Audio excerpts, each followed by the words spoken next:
From the Telegraph, the devil is not going to win, train attacker told passengers. What do you mean the devil's not going to win? Tony Blair's already been the Prime Minister.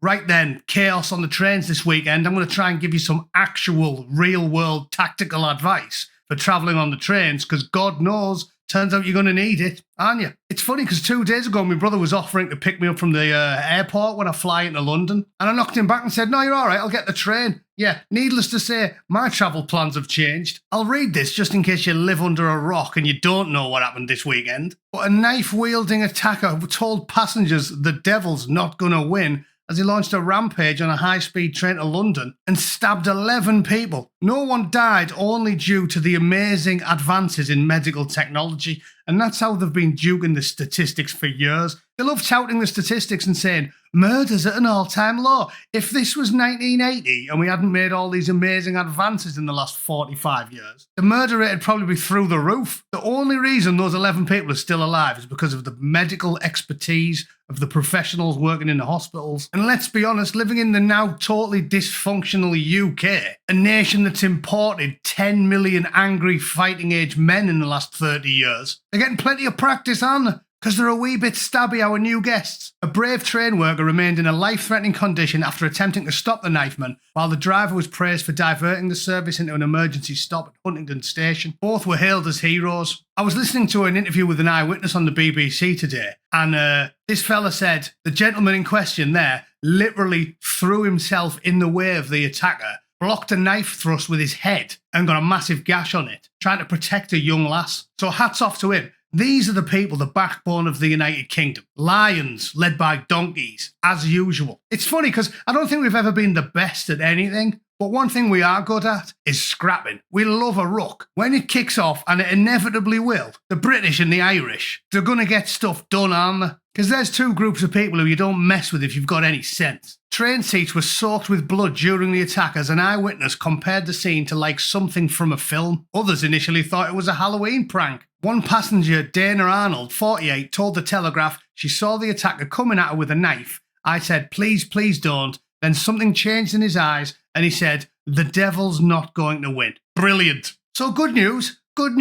He wasn't a regular at the snack bar, it turns out. But not so good news, he's one of about 6 million absolute fruitcakes that are wandering the streets in the UK, mad as a box of frogs, completely off his tits. And he gets free rein to wander about, and I guarantee he's never had done a day's work in his life as well, as usual. Turns out the initial reports were wrong, apparently, and he was a somewhat dusky fellow, but the other guy was released. So it sounds like the police just did, the sensible thing and rounded up all the black fellas on the train.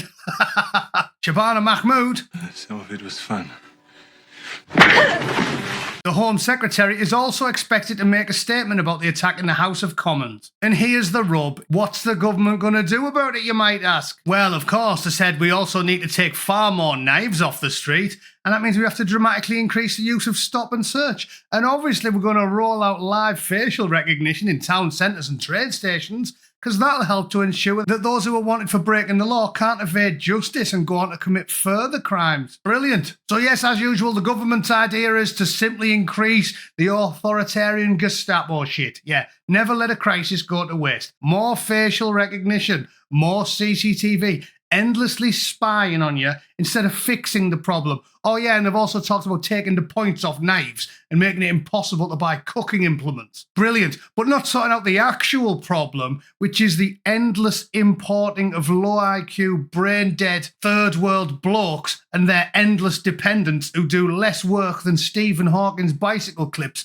and have numerous mental illnesses, because for some reason we seem to promote rattling your cousins as long as it's foreigners doing it. Which brings me to what you can do about it. All right? Forget about whistles and daft alarms that make noises. Get yourself a robust umbrella, which is good for the rain, and you live in the UK, so it's always raining, and you might be travelling somewhere where it's raining, so you can even take it out on a good day, and maybe it's nice and sturdy, and it's got a pointed tip, and you can take a leaf out of John Steed's book, and possibly, hypothetically jam it in the eyeball of the raving lunatic coming at you with a knife, because the British government is softer on crime than the most disgustingly liberal, tofu-eating, modern parent-style hippie. I'd also recommend looking for some sort of keyring laser pen or maybe a very high lumen torch. If you're too old to be of any physical use, maybe you can at least try and leave him looking like Forrest Whitaker if he starts marching down the train towards you. Other than that, what else can you do? Well, like I keep telling you lot, you can keep fit. You can invest in some exercise equipment and make sure you do plenty of cardio. You can work on your conditioning, lift some weight, do some push-ups and some pull-ups so you can actually handle yourself. If a maniac with a meat cleaver starts marching down the train, you can wisely do a little bit of profiling like me, because I'm risk averse. Yeah. If I get on a carriage and there's two, how can I put it delicately? Swarthy fellas, young, under the age of 35, wearing hoodies in the carriage, I go find another carriage. I'm telling you, a bit of educated, mathematically accurate prejudice is the way to go if you're travelling on British trains. So to sum up, get yourself an umbrella or a good torch or a thick, heavy wooden walking stick because you've got a very bad knee. Yeah, your knee kills you, especially in this weather. My arthritis is playing up. Big, heavy wooden walking stick, umbrella, powerful torch, laser pen. What you need to have something. The UK's ludicrous. The government's disarmed you and imported people who want to murder you.